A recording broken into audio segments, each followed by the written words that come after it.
감사합니다. 우리 성경 말씀 마태복음 5장 14절에서 16절에 있는 말씀입니다.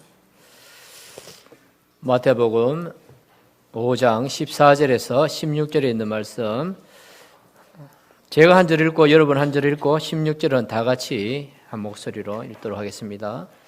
마태복음 5장 14절입니다.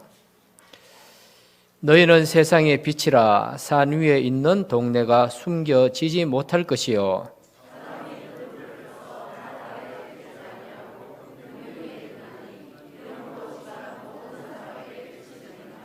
이같이 너희 빛이 사람 앞에 비추게 하여 그들로 너희 착한 행실을 보고 하늘에 계신 너희 아버지께 영광을 돌리게 하라. 아멘. 기도하겠습니다. 아버지 하나님 감사합니다. 또 우리 찬양대의 아름다운 찬양으로 하나님을 높여드리게 하시니 감사합니다. 또 이 시간도 함께 하나님의 말씀을 나누기를 원합니다. 주님께서 저희들을 세상에 보내셨는데 그 세상에 보내신 뜻에 합당한 그러한 마음의 가짐들과 또 우리의 생활이 될 수 있도록 은혜 내려 주옵소서. 감사하며 예수님 이름으로 간절히 기도하옵나이다. 아멘. 여러분은 어떤 색을 좋아하십니까? 사람이 좋아하는 색깔 또 자기가 좋아하는 취향의 색을 보면 그 사람의 마음 상태를 어느 정도 이렇게 알 수가 있습니다. 그래서 여러분 옷가게에 가서 옷을 고를 때에 좀 밝은 쪽 구하는 밝은 쪽 옷을 이렇게 택하는 분들이 있기도 하고 어떤 분들은 어두운 쪽에 색깔을 이렇게 택하는 분들도 있습니다. 어느 쪽이 조금 더 좋은 사람일 것 같습니까? 사실 자기 성향이니까 무슨 색을 택하든지 그것을 갖고 좋은 사람, 나쁜 사람 이렇게 하기는 어렵고 또 그렇게 해서도 안 되겠죠. 근데 고르는 색깔을 보고 대충 그 사람의 마음 상태는, 정서적인 상태는 알 수가 있습니다. 그러니까 검은색 계통으로 좀 마음이 가는 사람은 좀 마음이 좀 어두운 경우가 많습니다. 좀 인생살이 하면서 힘든 일 많이 겪은 사람들, 이런 분들은 자기도 모르게 색깔을 택해도 좀 어두운 쪽으로 이렇게 많이 가요. 그리고 살면서 별로 어려운 일 많이 안 겪은 분들은 밝고 화사한 것, 이런 걸 많이 좋아합니다. 저도 지금 양복을 입고 이렇게 올라왔습니다만 밤색입니까? 밤색 같은 거요. 근데 제 마음 끝에서는 하얀 양복을 입고 올라오고 싶어요. 근데 마음 같아서는 하얀 양복을 입고 오고 싶은데 그랬다가는 이상한 목사로 낙인 찍힐 것 같아서 제가 그 옷은 사지도 않고 쳐다보지도 않습니다. 그런데 유명한 부흥사님들은 대개 보면 하얀 양복 입고, 양복만 하얀 게 아니고 구두도 백구두 신고 광을 착착 무광으로 이렇게 물광이라고 합니까? 광을 내서 그렇게 강단에 서서 예배를 인도하곤 그렇게 하십니다. 근데 사람마다 대개 보면 기본적으로는 좀 밝은 걸 좀 좋아해야 돼요. 밝은 걸. 왜냐하면 밝다는 것은 굉장히 긍정적인 그런 의미가 강하기 때문에 그렇습니다. 그래서 사람은 본능적으로 좀 밝은 것을 좀 좋아하는 그런 경향들이 많죠. 그래서 제가 지금 저희 집사람하고 결혼해서 살고 있습니다만, 제가 결혼을 이제 중매로 이렇게 결혼했어요. 재밌죠? 결혼 이야기 하려니까. 우리 청년들 눈이 번쩍 떠지는데, 중매로 이렇게 결혼을 이렇게 했는데, 제가 저희 집사람 만나기 전에 솔직히 한 10명 정도 선을 봤습니다. 목사가 강단에서 거짓말하면 안 되잖아요. 그래, 한 10명 정도 선을 봤어요. 10명을. 10명을 선을 보고, 이제 제가 좋아서, 대시하려면 지가 싫다고 하고, 저쪽에서 좀 하고 전도사님, 제가 전도사 때 3학년 때 선을 봤으니까 좀 좋다 싶으면은 제가 싫고 그랬어요. 근데 어느 정도 이렇게 둘이가 이제 마음이 맞아가지고 좀 괜찮다 싶어서 부모님께, 아이고 저 사람 좀 어때요? 좀 괜찮은 것 같은데요? 이렇게 하니까 지금 부모님이 하시는 말씀이 그런 말씀을 하시더라고요. 그런데 아가씨 표정이 어둡다, 딱 그렇게 하더라고요. 표정이 어둡다. 어두우니까 어르신들은 이제 어두운 표정 가진 분들을 별로 안 좋아하는가 봐요. 그래서 제가 그 말 듣자마자 탁 단절했어요. 그러니까 뭐 선보고 이렇게 뭐 한두 번 그저 만난 거니까 뭐 그렇게 깊이 뭐 정들고 이런 것도 없고 그냥 뭐 이렇게 얼굴 보고 또 기본적인 신앙의 그 상태 정도 피차간에 알고 점검하고 뭐 그러고 해놓으니까 뭐 크게 뭐 문제도 없고 그냥 간단하게 끝냈어요. 근데 제 부모님이 이제 어른의 입장에서 볼 때는 어두운 상이라고 조금 싫어하시더라고요. 그래서 뭐 그러신가 보다 하고 뭐 또 다른 사람 만나고 또 만나고 해서 좀 저 사람을 이제 만나게 돼서 그렇게 지금 살고 있습니다. 청춘 남녀가 선볼 때도 이왕이면 좀 밝은 걸 좋아하잖아요. 밝은 거. 그리고 오늘 우리 사랑하는 성도님들 교회 와서 예배 드립니다만 제가 표정을 보니까 너무 밝으세요. 화장을 잘하신 것 같아. 밝은 화장을 잘하신 것 같아요. 뭐 선크림만 발라도 얼굴이 뽀얗게 되더라고 보니까. 그렇죠? 밝은 거. 그리고 교회 여러분 나오시면서 뭐 어두운 뭐 색채로 이렇게 일부러 화장하고 오는 분 없잖아요. 다 밝게 오셔요. 왜냐하면 밝은 것이 굉장히 긍정적이고 또 보는 사람들에게 편안함을 주기 때문에 그렇습니다. 근데 오늘 읽은 말씀을 보면 하나님께서도 우리 성도들이 세상 가운데 살아갈 때에 빛처럼 살아라. 그렇게 말씀하고 있는 거예요. 물론 여기 읽은 말씀에 보면 너희는 세상의 빛이다라고 이제 신분적으로 이렇게 정체성에 대해서는 빛이다 이렇게 말씀을 하셨지만 이 말씀 속에는 어떤 의미가 있느냐 하면 너희들도 빛처럼 밝게 살아라 하는 이런 의미의 단어인 것입니다. 오늘날 우리가 빛처럼 살아야 됩니다. 그래서 주님께서는 우리의 신분과 이름을 너희는 세상의 빛이다라고 그렇게 말씀을 해 주셨습니다. 그런데 우리가 빛처럼 살 수 있는 그 근본적인 동기가 무엇이냐라고 하는 거죠. 그것은 바로 예수님께서 바로 빛으로 이 땅에 오셨기 때문에 그렇다는 것입니다. 예수님께서 죄인을 구원하여 생명을 주시기 위해서 이 땅에 오셨는데 이 땅에 오셨을 때의 그 예수님의 역할을 예수님의 그 신분을 비유적으로 표현을 했습니다. 요한복음 8장 12절에 이렇게 표현하고 있습니다. 예수께서 또 말씀하여 이르시되 나는 세상의 빛이니 나를 따르는 자는 어둠에 다니지 아니하고 생명의 빛을 얻으리라. 그렇게 말씀하셨어요. 그러니까 예수님께서 바로 빛이다라고 우리에게 가르쳐 주셨습니다. 그래서 예수님의 그 빛 되심이 누구에게 생명의 빛을 얻으리라. 예수님을 믿는 오늘날의 우리들에게 그 예수님의 빛이 그대로 전가가 되어졌다는 말씀이에요. 그래서 우리가 예수님을 따르고 믿고 하면서 우리 마음에는 어떤 능력들이 나타나야 되느냐면 빛과 같은 그런 능력들이 나타나야 된다는 것이요. 빛과 같은 능력들이 나타나야 됩니다.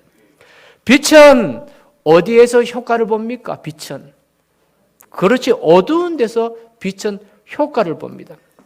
그래서 어두운 곳은 우리 성경에 있는 말씀에 의하면은 어떤 곳을 어둡다고 표현합니까? 그렇죠. 주님을 알지 못하는 이 세상을 어둡다라고 그렇게 표현하고 있습니다. 그래서 요한복음 3장 19절에 이런 말씀을 합니다. 그 정죄는 이것이니 곧 빛이 세상에 왔으되 사람들이 자기 행위가 악함으로 빛보다 어두움을 더 사랑한 그것이니라 이렇게 말씀하고 있습니다.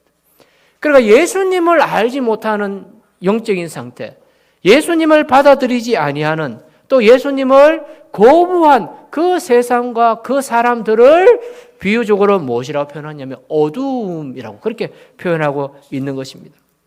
그래서 에베소서 5장 8절은요. 너희가 전에는 어두움이더니 이제는 주 안에서 빛이라 빛의 자녀들처럼 행하라.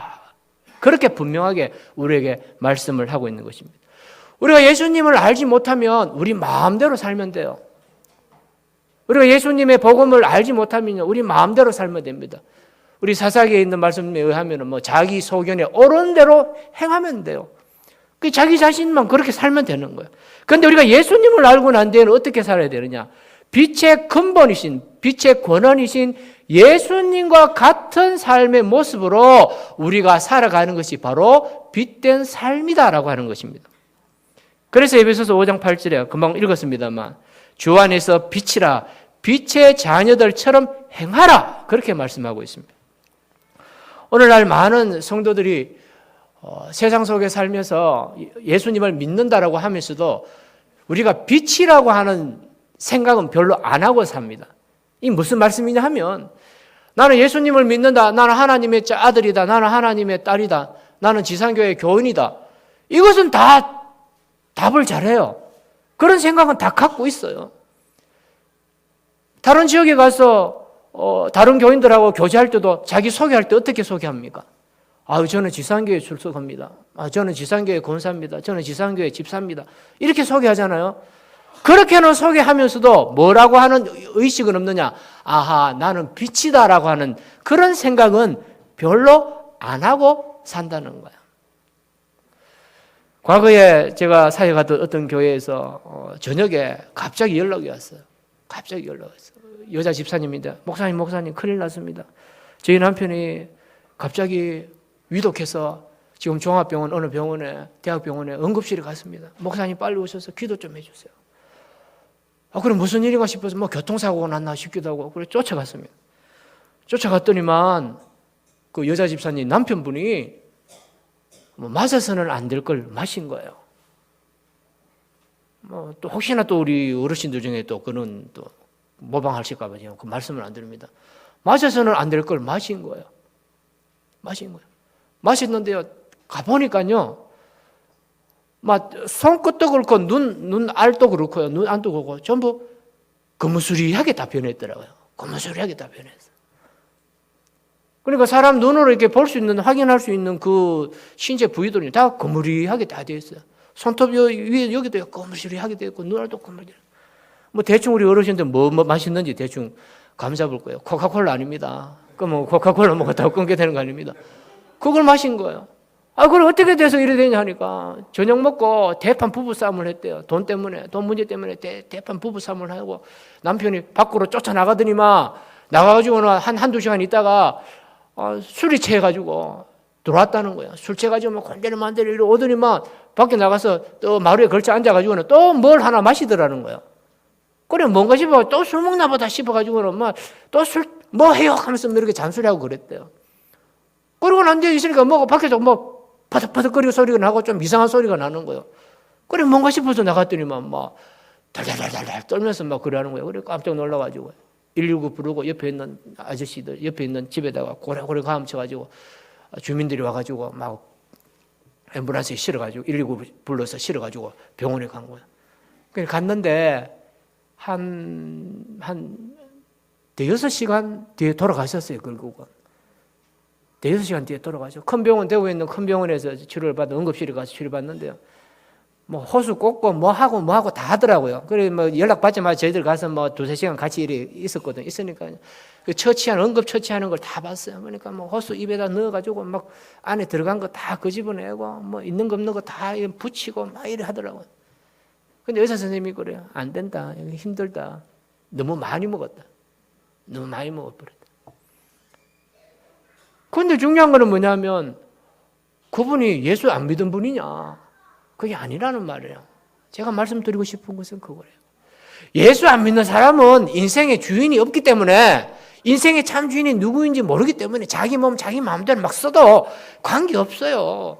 어차피 지옥 형벌 받아야 되고 하나님 심판 받아야 되고 저주 아래 있는 그런 사람들이기 때문에 그거는 관계없어요. 그런데 문제는 뭐냐면 우리가 예수님을 알고 있는 사람은 그런 삶을 살면 안 된다는 거예요. 복음 안에 있는 주의 백성들은 그런 삶을 살면 안 된다는 거예요. 비극적인 삶을 살면 안 된다는 겁니다. 그 집안의 어려움을 제가 익히 알아서 잘하는 그런 집안이에요. 굉장히 힘들어요. 근데 그 부인이 얼마나 열심히 기도하시고 신앙생활 열심히 하는 분인지 몰라요. 한 30분 정도를 새벽마다 걸어서 교회 와요. 매일 와요. 새벽기도 거의 안 빠지시고. 가난하지만 늘 감사하고 교육자들한테도 예의도 바르시고 또 그 지역의 주민들에게 전도도 열심히 하던 그런 여성도였어요. 그런데 그 여성도 그 신실한 여성도 옆에 있는 그 남편인데 그 남편은 영적으로 아무런 영향이 없었다는 거죠. 자기의 그 삶을 비극적으로 생각하고는 비관적으로 생각하고는 주님 주신 사명 다 잊어버리고 하나님의 영광 다 잊어버리고 그냥 극단적인 그런 모습을 보여주었다는 것입니다. 오늘날 죄로 어두운 우리 세상이, 우리 성도님들이 살아가는 이 세상 환경이 바로 그와 같다는 겁니다. 부패하고 오염된 세상에서 우리가 살아가고 있습니다.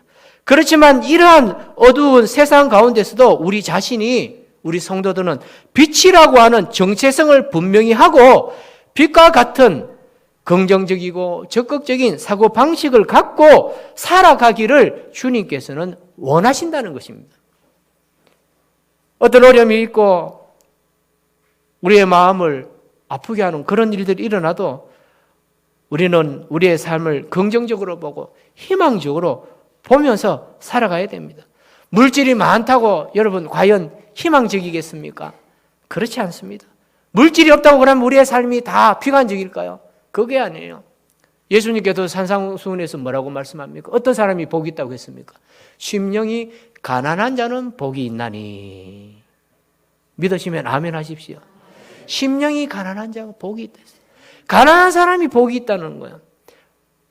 하나님 한 분만으로 만족할 수 있는 사람. 하나님으로 내 영혼이 부요한 자. 하나님이 주시는 그 은혜의 부요함을 누리면서 맛보면서 살아가는 그런 사람이 진짜 부요한 사람이다. 그렇게 말씀합니다. 우리가 영적으로 부요할 때에 우리의 삶이 비극이 아니에요. 우리 신문지상에서 매스컴에서 많이 듣지 않습니까? 우리나라가 세계에 있는 나라들 중에요, 자살률이 최고로 높습니다. 1등입니다. 그래서 유해수라고 하는 작가 여러분 아시죠? 문학 작가이신 유해수라는 분은 이런 말을 했습니다. 우리나라는 물질이 부족함이 없는데 자살률 3관왕을 차지한 나라다. 그렇게 말을 했어요. 자살률 3관왕 뭐냐면 전 국민 자살률이 세계에서 1위예요. 또 노인 자살률이 세계에서 1위입니다. 우리나라가. 그리고 청소년 자살률이 우리나라가 세계에서 1등이에요. 그래서 자살률 3관왕 그렇게 이야기를 한 것입니다. 뿐만 아닙니다. 우리 청소년들도 얼마나 많은 학생들이 자살을 하는지 모릅니다. 많은 학생들이 자살을 해요. 그래서 여러분 아시는 경기도지사 지냈던 김문수 씨라고 하는 분 여러분 아시지 않습니까? 그분이 이런 말을 했습니다. 우리 대한민국에는 우수한 학생들이 많고 잘난 학생들이 많은데 자살률 1위가 된 이유는 우리나라가 희망이 없고 절망 속에 있기 때문이다. 그런 말을 했습니다. 잘 살아본들 뭐합니까?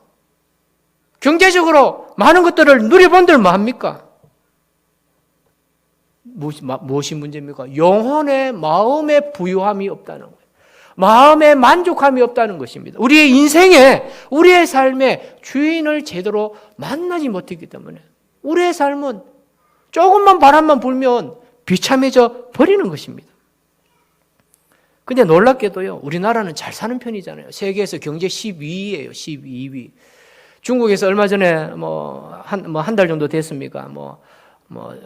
70주년 군사력 자랑하는 그런 기회가 있지 않습니까? 그때 우리나라 대통령도 초청받아 갔잖아요. 초청받아 갔지 않습니까? 중국이 우리나라 무시 못하는 그런 나라예요. 초기 한국 교회 1900년대 초반에 서양 선교사들이 우리나라 올 때 제가 한번 말씀드렸습니다만 조선이라고 하는 나라가 있는지도 모르고 왔어요. 그 조선이라고 하는 나라는 중국의 속국이다 이렇게 알고만 왔어요. 중국의 속국인 줄만 알고 왔어요.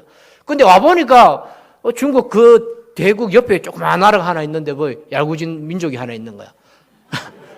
그래 보니까는 이게 생긴 건 똑같은데 중국 사람이나 일본 사람이나 똑같은데 말하는 게 다른 거예요. 그래서 저기 조선이라는 나라가 또 있구나. 저런 나라가 있네.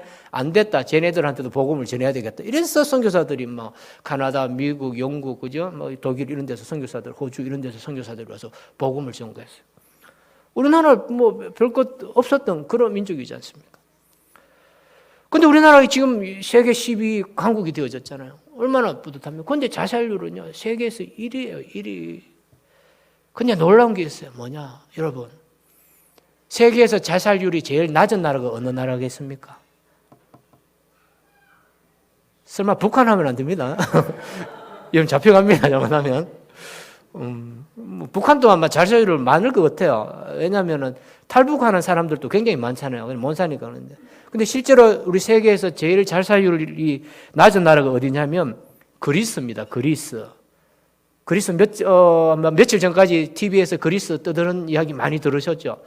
우리처럼 IMF 터졌잖아요. 그리스가 돈이 없어가지고 빚을 못 갚았잖아요. 독일 또 EU 유럽 국가들로부터 빚을 많이 이렇게 냈었는데 못 갚아가지고 국가 부도가 나버렸잖아요. 그러면서 자기들이 하는 말이 뭐냐면 소위 말하면 배 내밀면서 너희들이 알아해라 이렇게 했잖아요. 그런데 그 그리스가 자살률 세계에서 제일 낮아요. 자살률이 제일 낮습니다. 돈이 없고 우리식으로 표현하면 쫄딱 망했는데 망한 나라임에도 불구하고 걔네들은 울랄랄라 하면서 신나게 사는 거예요. 그냥 신나게 사는 거예요. 왜냐하면 그들의 마음에 정서에 모든 상황에 대한 긍정적인 마음들이 있기 때문에 그래요. 사도행전을 보면 사도 바울이 복음 전가할 때, 그죠? 이스라엘 지역을 벗어나서 뭐 터키도 전도했고 어디도 전도합니까? 로마, 유럽도 전도하고 또 어디? 그리스도 전도했잖아요. 그럼 그때 그 복음, 긍정적인 그 복음의 능력들이 그 그리스에 쭉 머무는 거예요. 그래서 지금은 보면 우리와 같은 이 개신교, 우리는 이제 로마 서양식, 그죠? 서양식 개신교지만 지금 그리스는요.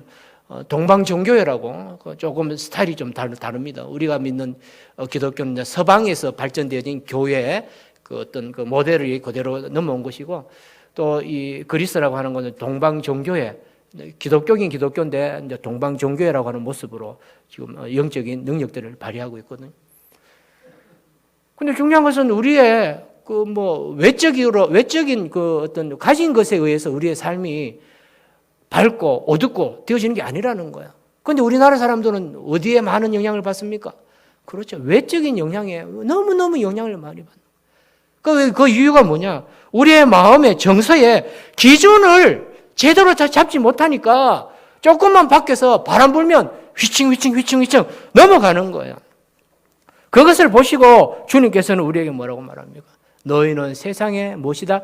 빛이다 라고 하는 거예요. 빛이다는 거예요. 그래서 사실은요, 빛하면은 뭐 이렇게 비추어서 다른 사람에게 유익을 준다 이런 의미도 있지만요, 제일 중요한 것은 뭐냐면 하면 자기 자신이 빛과 같은 삶을 살아야 된다는 거예요. 밝은 삶을 살아야 된다는 거예요. 밝은 가치관을 가져야 된다는 거예요. 긍정적인 사고방식을 가져야 된다는 거예요. 어떤 어려움이 오더라도 그것을 믿음으로 성화시킬 수 있는 그런 은혜와 그런 능력들을 우리 성도님들이 다 가지셔야 된다는 거예요. 그것을 깨달아야 된다는 거예요. 구약 성경을 보면 그 대표적인 인물이 있습니다. 어렵고 힘든 인생의 여정이었지만 그는 하나님으로 인해서 마음에 긍정적인 마음을 갖고 그 위기를 극복했던 성도들이 있어요. 대표적인 사람이 누구냐면 다윗이에요.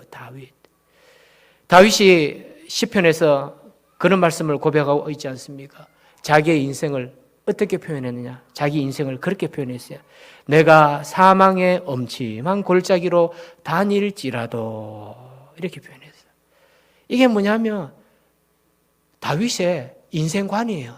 자기의 삶을 바라볼 때의 인생관이에요. 그게 뭡니까? 사망의 엄침한 골짜기 그렇게 되어 있어요.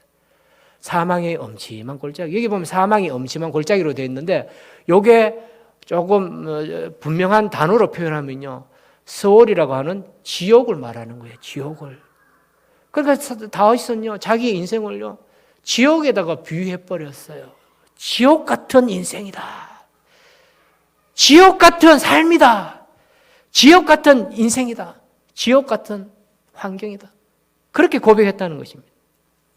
그렇지만 다윗은 그것에 머물지 않았습니다. 객관적으로 볼 때는 자기의 삶이 뭡니까? 사망의 엄침한 골짜기였어요. 그렇지만 그것을 극복합니다. 어떻게? 뭐라고 극복합니까? 주께서 나와 함께 하심이라. 주의 지팡이와 막대기가 나를 안위하시나이다.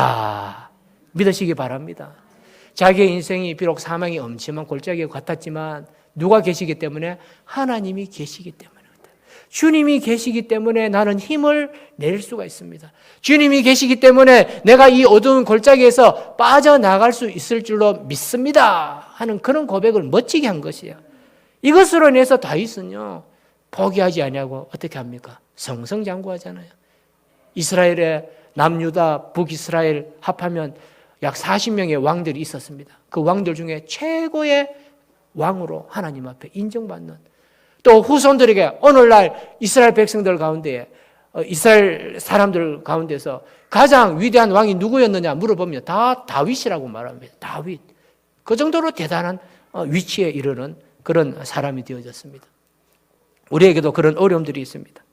여러분 혹시 이분을 아십니까? 이지선이라고.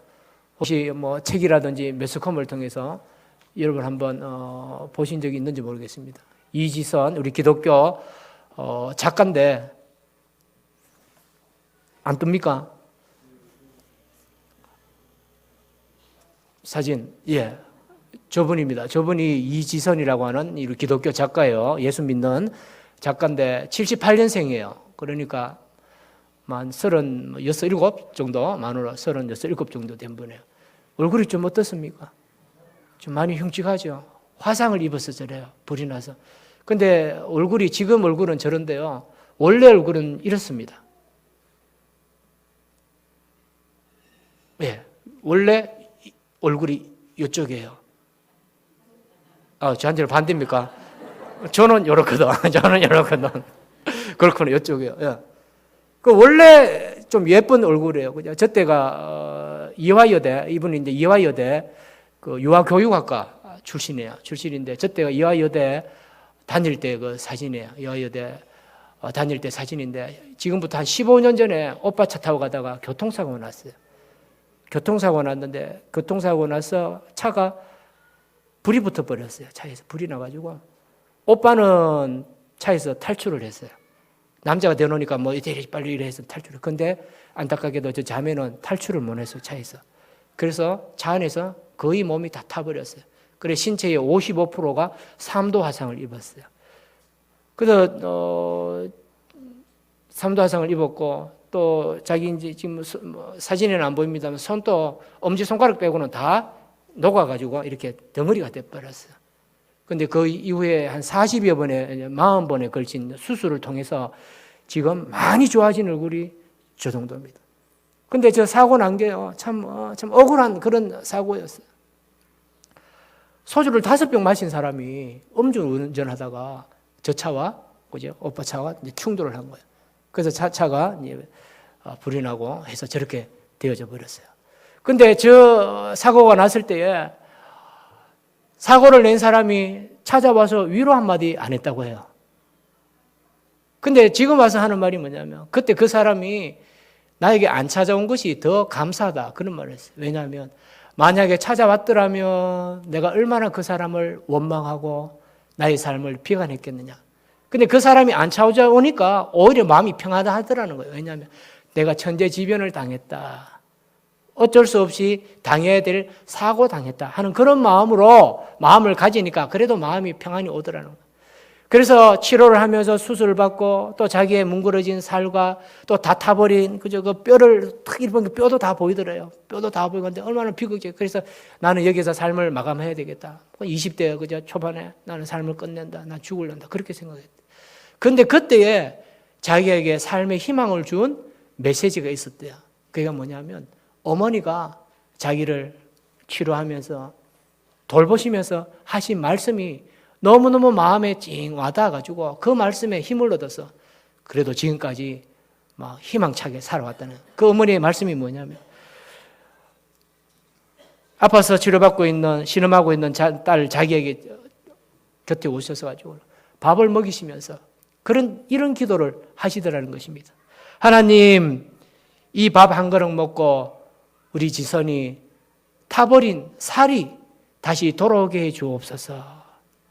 또 밥 한 그릇 그저 숟가락에 밥 한 그릇 떠서 그 사랑하는 딸의 입에 탁 넣어주면서 하나님, 이 밥 한 숟갈을 통해서 우리 지선이가 하나님을 만나는, 하나님을 체험하는 은혜를 주시옵소서.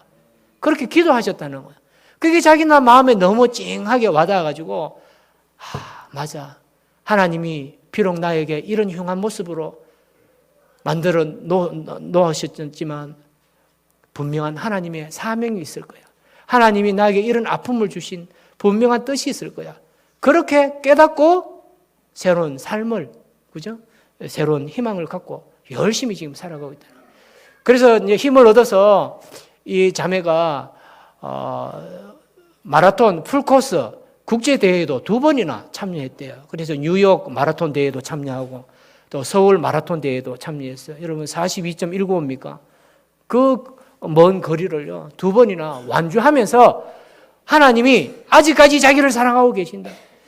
내가 이 모습으로 현재 이곳에 존재하는 이유는 바로 하나님의 영광을 위한 것이다 라고 하면서 지금 또 희망을 잃어버린 많은 사람들에게 희망을 전하는 그런 희망 전도사의 삶을 지금 살아가고 있다는 것입니다. 사랑하는 성도 여러분, 우리 성도님들도 어려움 당하시죠? 그렇죠. 아이고, 여기서 삶을 끝냈으면 좋겠다. 그런 생각은 안 하시지만, 그래도 마음이 우울하고, 비관하고, 그죠? 괴로운 분들이 있을 것입니다. 그렇지만, 그 가운데서도 하나님은 우리를 끝까지 사랑하신다는 것. 그것을 믿으시기 바랍니다. 그리고 우리는 세상에 한 사람이 아니라 세상의 빛이다.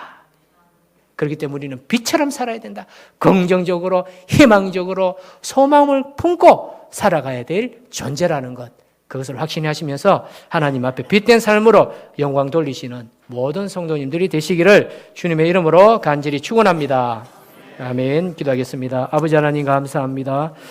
저희들에게 또 새로운 희망을 주시고 또 빛의 삶이 무엇인지 깨닫게 하시니 감사합니다. 우리 주위는 어둡고 또 비관적인 일들이 많이 있습니다. 어떨 때는 포기하기 쉽고 또 실망하기 쉽고 실패했다라고 단정하기 쉬운 환경 속에 있습니다.